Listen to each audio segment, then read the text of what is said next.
There's gold in them there heels, and of course, badges. The miner badge is what we're after. Let's go dig it up.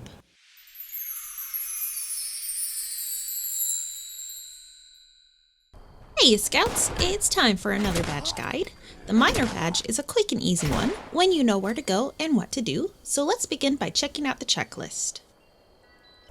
Of course, there's an exam to take. We also need to pick up some mining gear, build extractors for specific ores, take photos of ore deposits, sign in to a couple of places that are all about mining, and completing the Lucky Strike quest 5 times, which I had actually never tried to do before this quest. It sounds pretty fun.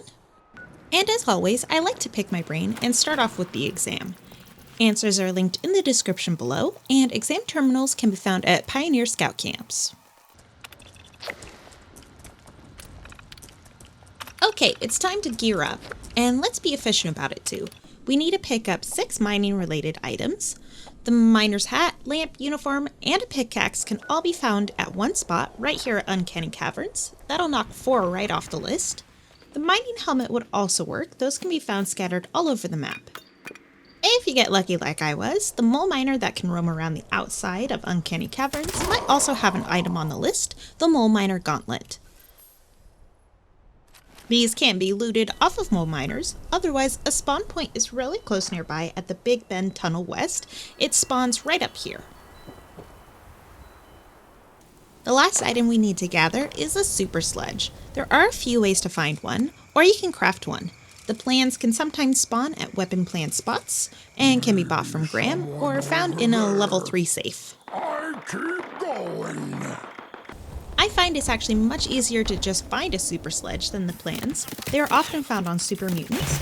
I have had better luck if the super mutant is over level 10, as a super sledge base level is 30.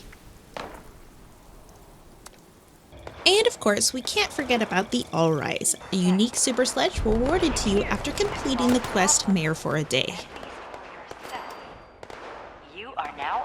Ain't she a beaut? Now that we got our gear that we don't even need, let's mine some ores. The easy way, of course, with extractors. The extractors we need to build also happen to be built on the deposits we need photos of, with the exception of a coal deposit. Now, a good thing to remember, ore deposits and ore veins are not the same. The veins will not work for the photos you need. They usually don't even register on the camera, so don't waste your film. What you want is the deposit, which you can build an extractor on, the big pit in the ground. I had some trouble at first not being close enough, so be sure to get all up in there. Get a little friendly. Wow, such art. So we need photos of 8 different ore deposits and build 7 different extractors.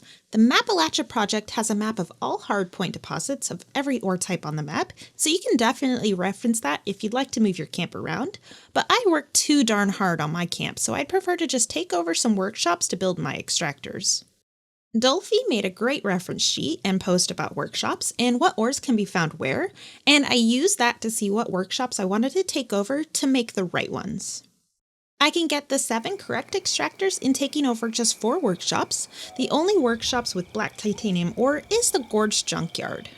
Lead ore can be found at quite a few places. I just grabbed the converted munitions factory so I could get some ammo too. Wow, such a nice rock.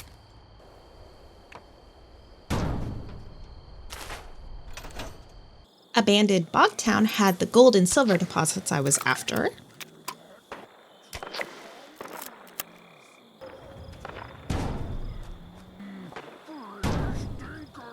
And then I took over Charleston Landfill for the rest. We have an iron deposit for the photo, and then popped down that extractor. Got aluminum, or aluminium if you prefer, and some copper. And we just need a pretty picture of what I know I'll be getting for Christmas. Right nearby the junkyard is a coal deposit that'll do just the trick.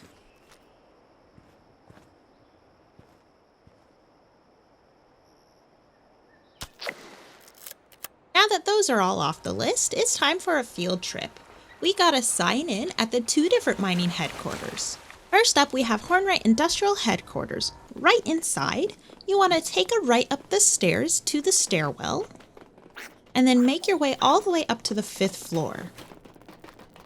Once you get on the 5th floor, just take an immediate left and you'll see the sign-in sheet.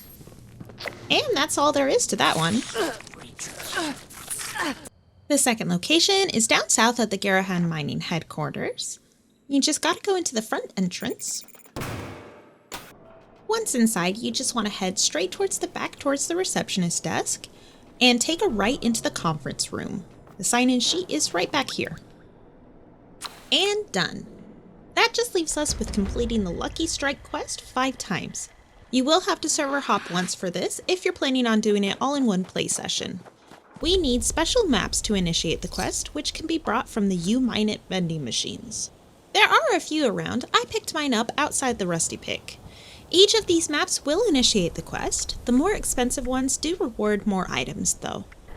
In order to get the machine to give me more maps, I had to first do the quest for each map and then server hop until the machine was repopulated. I even tried another machine, but I think they're all linked. Lucky Strike is a really easy quest. Much like with treasure maps, you just have to unearth a mound. You don't even need any tools for this, just the map. The quest will mark a general area, and all you have to do is dig in. And there we have it, the Miner Badge. One more down on our way to becoming the most decorated Pioneer Scout. That's it for this video. I hope I was able to help you get that badge quickly and swiftly and answer any questions you might have had. Be sure to like, subscribe, and comment if I helped. Any other questions you have, be sure to ask me down below. I'm Wickedy, thanks for hanging out with me, and I'll see you in the next one. Bye!